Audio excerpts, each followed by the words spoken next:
ഇതൊരു സാധാരണ QLEDയോ OLEDയോ mini LED ടിവിയോ അല്ല. സാംസങ്ങിന്റെ ഏറ്റവും ലേറ്റസ്റ്റ് മോഡലായ മൈക്രോ RGB ടെക്നോളജി യൂസ് ചെയ്യുന്ന LED TV ആണ്. എന്താണ് മൈക്രോ RGB ടെക്നോളജി?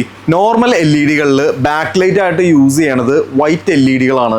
അതിന് പകരമായിട്ട് ഇത്തരം ടിവികളിൽ ബാക്ക് ലൈറ്റ് ആയിട്ട് റെഡ്, ഗ്രീൻ, ബ്ലൂ ഇത്തരത്തിലുള്ള മൈക്രോ സൈസിലുള്ള LEDകളാണ് യൂസ് ചെയ്യണത്.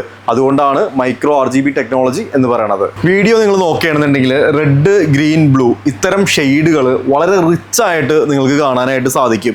ഒരു മൂവിക്കാണെന്നുണ്ടെങ്കിലും ഗെയിമിങ്ങിനാണെന്നുണ്ടെങ്കിലും അതിൻ്റെ ബ്രൈറ്റ്നസ്സും കളറും ഒരു നെക്സ്റ്റ് ലെവൽ എക്സ്പീരിയൻസ് ആണ് നിങ്ങൾക്ക് നൽകുന്നത്. സാംസങ് MAR55R85H മോഡൽ വരുന്നത്, ഇതിൻ്റെ തന്നെ 95H കൂടിയ മോഡലും അവൈലബിൾ ആയിട്ടുണ്ട്.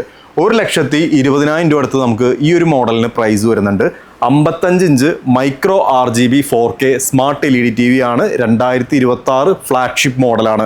ഞാനിതൊക്കെ പറയുമ്പോൾ നിങ്ങൾ കമ്പയർ ചെയ്യണത് OLED ആയിട്ടായിരിക്കും. OLED ആയിട്ട് കമ്പയർ ചെയ്യുന്ന സമയത്ത് ബ്ലാക്ക് ലെവൽ എപ്പോഴും നല്ലത് OLED ആണ്. കാരണം അതിൻ്റെ ടെക്നോളജി അങ്ങനെയാണ്.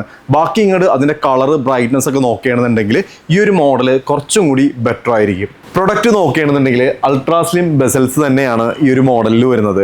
നമ്മളൊരു OLED ആയിട്ടൊക്കെ കമ്പയർ ചെയ്യുമ്പോൾ, കാരണം അത്രയും ഹൈ എൻഡ് മോഡലാണ്, അപ്പോൾ ആ ഒരു മോഡൽസ് ആയിട്ട് OLED ആയിട്ടൊക്കെ കമ്പയർ ചെയ്യുന്ന സമയത്ത് അതിൻ്റെ ഒരു പ്രീമിയം ഫീൽ ഉണ്ട്. അത്രയും നമുക്ക് ഈ ഒരു ടി വിയിൽ നിന്നും എനിക്ക് പേഴ്സണലി കിട്ടിയില്ല. കണക്ടിവിറ്റി നോക്കുകയാണെന്നുണ്ടെങ്കിൽ 4 HDMI ഇൻപുട്ടുകളാണ് നമുക്ക് ഈ ഒരു മോഡലിൽ വരുന്നത്. EARC സപ്പോർട്ടാണ്. ഗെയിമിങ്ങിനായിട്ടും നമുക്കൊരു HDMI പോർട്ട് വരുന്നുണ്ട്. 2 USB പോർട്ടാണ് വരുന്നത്. Optical, Ethernet, AND input, satellite input. Latest wifi version 6C നമുക്ക് ഈ ഒരു മോഡലിൽ സപ്പോർട്ടാണ്. ബ്ലൂടൂത്ത് 5.3 ആണ് വെർഷൻ വന്നേക്കുന്നത്. പിന്നെ ബേസ് സ്റ്റാൻഡ് നമുക്ക് ഈ ഒരു ടിവിയുടെ കൂടെ തന്നെ വരുന്നുണ്ട്. 4K ആണ് റെസൊല്യൂഷൻ വരുന്നത്. AI അപ്സ്കെയിലിങ്ങും കമ്പനി ഈ ഒരു മോഡലിൽ കൊടുത്തിട്ടുണ്ട്. അതുകൊണ്ട് തന്നെ വളരെ മോശമായിട്ടുള്ള ഒരു വീഡിയോ കൊടുത്താൽ പോലും വളരെ നല്ല രീതിയിലുള്ള ഒരു അപ്സ്കെയിലിംഗ് നമുക്ക് ഇതിൽ നിന്ന് ലഭിക്കും. HDR10+ സപ്പോർട്ടാണ്. സാംസങ്ങിന്റെ മേജർ അട്രാക്ഷനായ വിഷൻ AI ഈ ഒരു മോഡലിൽ വരുന്നുണ്ട്. സിമ്പിളായിട്ട് പറഞ്ഞു തരികയാണെന്നുണ്ടെങ്കിൽ നമുക്ക് മുമ്പത്തെ ടിവികളിൽ അല്ലാണ്ട് ഇപ്പോഴത്തെ ടിവികളിലും ഉണ്ട്, നമുക്ക് ടിവികൾക്ക് ഓരോ മോഡുകൾ വരുന്നുണ്ട്. ഇപ്പോൾ ഫുട്ബോളുകൾ കാണുകയാണെങ്കിൽ സ്പോർട്സ് മോഡ്, മൂവിക്കായിട്ട് ഒരു മോഡ്, അതുപോലെ ഗെയിമിങ്ങിനായിട്ട് ഗെയിമിംഗ് മോഡ്, ഇത്തരത്തിലുള്ള മോഡുകൾ വരുന്നുണ്ട്. റിമോട്ടിൽ നമുക്ക് മാനുവലി അത് ചേഞ്ച് ചെയ്യാനായിട്ട് സാധിക്കും. ഇപ്പോൾ ഗെയിം കളിക്കുകയാണെങ്കിൽ ഗെയിമിംഗ് മോഡ് ഇട്ട് കൊടുക്കുക. അപ്പോൾ അതുകൊണ്ടുള്ള ഒരു ഗുണം എന്താണെന്ന് വെച്ചിട്ടുണ്ടെങ്കിൽ ഗെയിമിംഗ് മോഡിലേക്ക് ഇടുകയാണെങ്കിൽ കുറച്ചുകൂടി സ്മൂത്തായ രീതിയിൽ നമുക്ക് ആ ഗെയിം കളിക്കാനായിട്ട് പറ്റും. ഒരു ഫുട്ബോളുകൾ കാണുകയാണ് നമ്മൾ സ്പോർട്സ് മോഡ് ഇടുകയാണെന്നുണ്ടെങ്കിൽ നമുക്ക് ആ ഒരു ഗ്രൗണ്ടൊക്കെ കുറച്ചുകൂടി ആ ഒരു കളർ കുറച്ചുകൂടി ബ്രൈറ്റ് ആയിട്ട്, അതിലെ സൗണ്ട് കുറച്ചും കൂടി ലൗഡായിട്ടൊക്കെ നമുക്ക് അത്തരത്തിൽ നമുക്ക് ആ ഒരു മോഡ് ഇടണമെങ്കിൽ ചേഞ്ച് ആവും. ഇത് നമുക്ക് ഈ ഒരു മോഡലിൽ വിഷൻ AI എന്നുള്ളൊരു ടെക്നോളജി ഉള്ളത് കൊണ്ട് തന്നെ നമുക്കത് ചേഞ്ച് ചെയ്യേണ്ട. നമ്മളിപ്പോൾ ഫുട്ബോളുകൾ കാണുകയാണെങ്കിൽ ഓട്ടോമാറ്റിക്കായിട്ട് തന്നെ TV സ്പോർട്സ് മോഡിലേക്ക് ചേഞ്ച് ആവും. സിനിമ കാണുകയാണെങ്കിൽ മൂവി മോഡിലേക്ക് ചേഞ്ച് ആവും. ഓട്ടോമാറ്റിക്കായിട്ട് TV തന്നെ എന്താണോ വിഷ്വൽ അതിനാവശ്യമായിട്ടുള്ള ആ ഒരു മോഡ് കൺവേർട്ട് ആകും. ടിവിയുടെ ബ്രൈറ്റ്നസ് കാണുമ്പോൾ നിങ്ങൾക്ക് മനസ്സിലാകും. 120 ഹെഡ്സ് ആണ് അതിൻ്റെ ബ്രൈറ്റ്നസ് വരുന്നത്.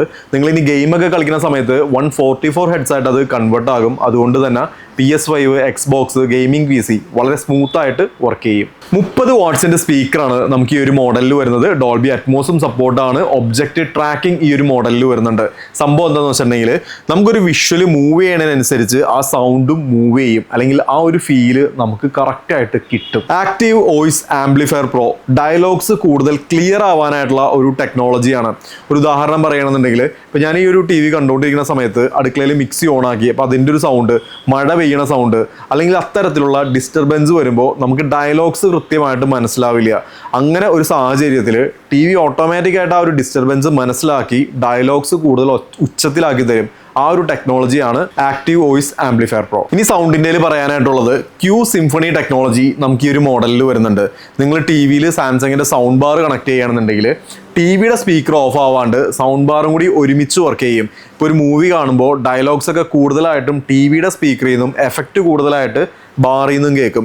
അങ്ങനെ വരുമ്പോൾ സൗണ്ട് കുറച്ചും കൂടി പവർഫുൾ ആവും. പിന്നെ നിങ്ങൾക്കറിയാം സാംസങ്ങിൻ്റെ OS ടൈസനാണ് വരുന്നത്. ആപ്സ് ഒക്കെ നമുക്ക് ഇതിൽ സപ്പോർട്ടാണ്. ഒത്തിരി AI ഫീച്ചേഴ്സും കമ്പനി ഉൾപ്പെടുത്തിയിട്ടുണ്ട്.